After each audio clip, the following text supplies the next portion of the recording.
jantung kita pada saat kita tidur seperti ini, maka jantung kita posisinya di mana? Di atas. Karena tadi kan jantung tadi kan sebelah kiri. Jantung kita kan sebelah kiri. Terus kemudian kalau kita miring ke sana, maka jantung kita di bawah, paru-paru kita di atas. Sehingga di saat memompa, di saat paru-paru memompa untuk ekspirasi dan inspirasi, itu menekan daripada jantung. Bagaimana Rasulullah sallallahu alaihi wasallam mengajarkan agar tidur itu sehat? Padahal kita tahu bahwa zaman itu 15 abad yang lalu belum ada kedokteran yang secanggih seperti saat ini.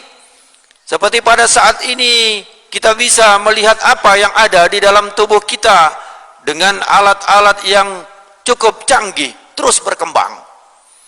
Dengan semakin berkembangnya alat-alat ini, dengan semakin berkembangnya alat medis ini, semakin membuktikan, semakin kita kagum kepada apa yang diajarkan oleh Sayyidina Muhammad Rasulullah sallallahu alaihi wasallam.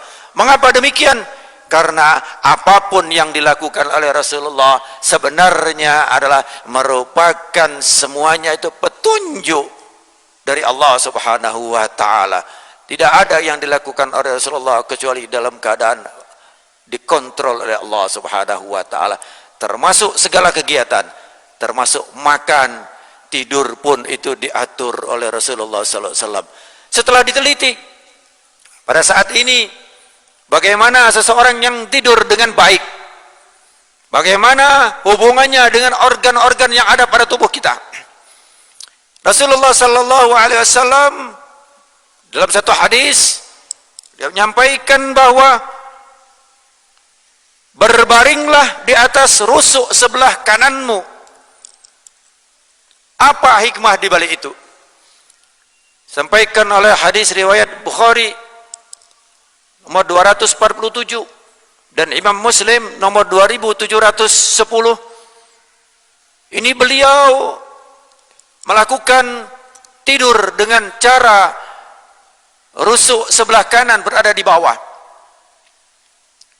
Sebelum kita praktekkan bagaimana cara tidur Rasulullah, insya Allah saya akan praktekkan di sini bagaimana tidur beliau. Jadi posisi kita di saat tidur adalah ini harusnya ngadep ke sana ya, harusnya ngadep ke kiblat.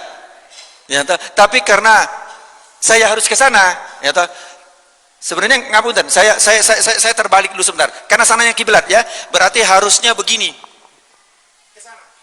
Harusnya ke sana, tapi untuk menjelaskan saya ngadep ke sana. Ya.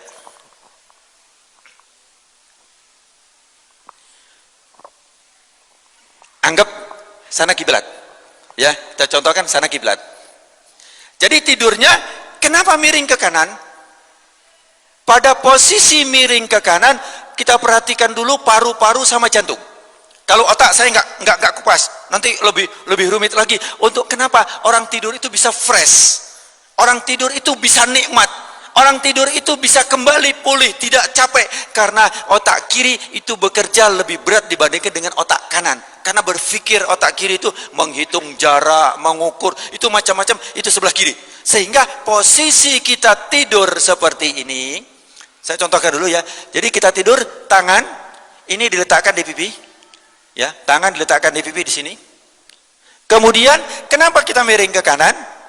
Nah, satu otak kita yang sebelah kiri itu berada di atas, sehingga tidak ditekan oleh otak yang sebelah kanan, sehingga dia lebih enteng nanti selama proses daripada tidur itu.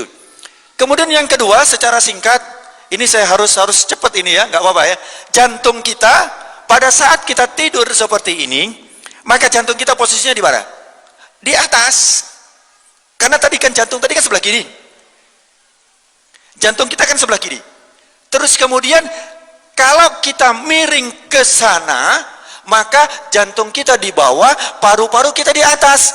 Sehingga di saat memompa, di saat paru-paru memompa untuk ekspirasi dan inspirasi, itu menekan daripada jantung. Kenapa? Karena dia berada di sini. Bisa dipahami? Nah, jantung pun dia memompa yang 70 kali per menit itu juga terhambat. Kenapa? Karena ada yang membebani. Saya ulangi lagi, jantung yang berada di bawah, kalau dia memompa, apabila di atasnya ada beban yang juga memompa, maka jantung lebih berat untuk mensuplai daripada kebutuhan kita yang ada di seluruh ini. Sebaliknya, kalau berada di atas, ini paru-paru 1, 2, 3, ini jadi bantalan buat jantung, sehingga jantung mompanya lebih rileks, lebih mudah. Kemudian paru-paru juga. Nah, di saat tidur itu pernafasan kita turun. Tidak 16, 12, 14, ya tidak sampai 20. Turun. Kenapa? Karena ini tadi. Subhanallah. Rasulullah ajarkan seperti ini, padahal Rasulullah tidak mengenal anatomi. Tetapi kenapa? Itu sangat istimewa. Di saat kita tidur seperti itu, bahwa paru-paru itu tidak menekan daripada jantung. Yang kedua, jantung kita ini setelah memompa, kemudian di situ ada namanya aorta. Aorta pembuluh darah yang agak besar.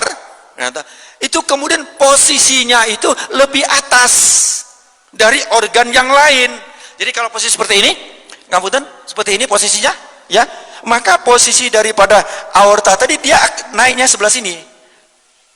Aorta itu dia gini, jantung celak masuk, kemudian dia akan memompa seluruh tubuh. Nah, ini posisinya berada di atas. Kalau berada di atas, sehingga dengan gaya gravitasi cairan itu mudah disebarkan seluruh tubuh, sehingga kita mudah sekali hilang rasa capek di saat kita tidur. Dan juga pembuangan dan pembersihan daripada di saat tidur itu adalah membersihkan racun. Racun-racun itu dibersihkan di saat kita tidur. Allah subhanahu wa ta'ala membuat mekanisme itu. Kenapa kita ngantuk, kenapa kita tidur, itu adalah sebenarnya karena Allah sayang sama kita, agar tubuh kita itu tetap dalam keadaan kondisi yang betul-betul prima, betul-betul istimewa. Tidur berapa jam? Nah, ini banyak teori yang mengatakan 8 jam. Sebenarnya bukan 8 jam. Kalau bisa 6 sampai 7 jam. Sedikit saya lanjut. Rasulullah tidurnya tidak malam. Ya, jangan kira-kira jam 9 atau habis sisa sebentar. Ya, habis sisa sebentar. Beliau tidur, kemudian bangunnya bukan subuh. Bangunnya dia lebih cepat, sepertiga malam. Ini beliau bangun. Inilah yang dilakukan oleh Rasulullah sallallahu alaihi wasallam. Jadi kita sekarang digeser, maaf, banyak tayangan TV, banyak ini, itu bergeser tidurnya. Kalau enggak jam 11 tidur, akhirnya bangunnya ya azan subuh. Nah, itu. Jadi, nah, kenapa? Karena apabila sudah datangnya gelap, maka Allah berikan itu kesempatan kita untuk istirahat, untuk istirahatkan tubuh kita. Saya kembali sedikit. Jadi di saat kita seperti ini tadi, nah ini sedikit aja, kurang 2 menit. Di saat kita tidur ini, kaki kita jangan lurus. Kaki kita jangan lurus. Kenapa? Kalau lurus, otot ini akan ketarik. Jadi harus rileks, ditarik sedikit, agak ditekuk. Seperti ini kita tidur. Nah, ini agak ditekuk, jangan begini. Tidurnya jangan begini. Tetapi tidurnya sedikit dikendorkan. Kenapa? Kalau dikendorkan, otot ini akan lebih lemes, lebih rileks. Nah, kalau ini rileks, tidak kencang rileks, maka malam hari kita bangun atau sholat subuh, coba kita lihat ya, sholat subuh itu lebih lama berdirinya, Pak. Bacaan ayatnya lebih panjang. Kenapa? Supaya nggak capek ini. Di saat kita tidur itu kaki hendaklah sedikit ditekuk. Ini kita lihat apa yang diajarkan oleh Rasulullah SAW. Kita lihat bagaimana seorang bayi yang berada dalam kandungan. Padahal Rasulullah tidak mengenal USG. USG itu sebuah alat yang sekarang mungkin sudah paham untuk melihat bagaimana kondisi baik janin. Bahkan janin yang umurnya 4 bulan, 5 bulan, itu sudah bisa diketahui ini laki apa perempuan karena sudah dipakai USG tadi. Nah, bagaimana kondisi bayi yang ada di dalam kandungan? Itu juga seperti ini, bayi bukan lurus seperti ini yang ada di bayi. Jadi kalau mau kita kembali kepada apa yang diajarkan oleh Rasulullah SAW, itu sudah Allah ajarkan di saat kita tidur di dalam kandungan ibu kita. Mudah-mudahan insya Allah yang sedikit ini sebenarnya masih cukup panjang, tetapi saya waktunya sangat-sangat singkat sekali. Sekali lagi saya mohon maaf apabila dalam kajian ini kurang sempurna. Karena apa? Masih banyak sekali saya belum menceritakan bagaimana kondisi mulut, kondisi hidung. Orang yang tidur telentang boleh saja, ya toh, tetapi biasanya di saat tidur telentang maka mulutnya terbuka, sering terbuka. Tapi kalau tidur miring mulutnya nggak terbuka. Jadi kalau kita tidur telentang begini, telentang begini, maka mulut kita terbuka, sehingga pernafasan tidak melalui hidung. Pernapasan melalui mulut. Kalau pernapasan melalui mulut, maka mulut kita akan kering, bakteri masuk. Kita harus tahu berapa jumlah bakteri yang akan masuk ke dalam hidung kita per hari. 40 miliar yang masuk partikel ke dalam hidung kita. Allah Subhanahu wa taala siapkan bulu hidung.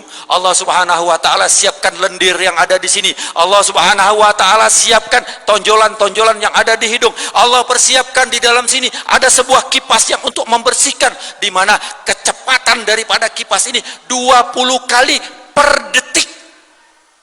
Subhanallah. Maha suci engkau ya Allah. Subhanallah, subhanallah, subhanallah. Sehingga kita diajarkan oleh Rasulullah SAW, di saat kita setelah sholat jangan lupa bertasbih dengan mengucapkan subhanallah. Tapi jangan cepat-cepat. Kadang-kadang cepat-cepat maca subhanallah itu pelan-pelan saja, tetapi yang berkualitas. Subhanallah, subhanallah, subhanallah. Mudah-mudahan insya Allah ini yang bisa saya sampaikan, mudah-mudahan bermanfaat buat kita semua. Amin Allahumma amin. Al-Fatihah.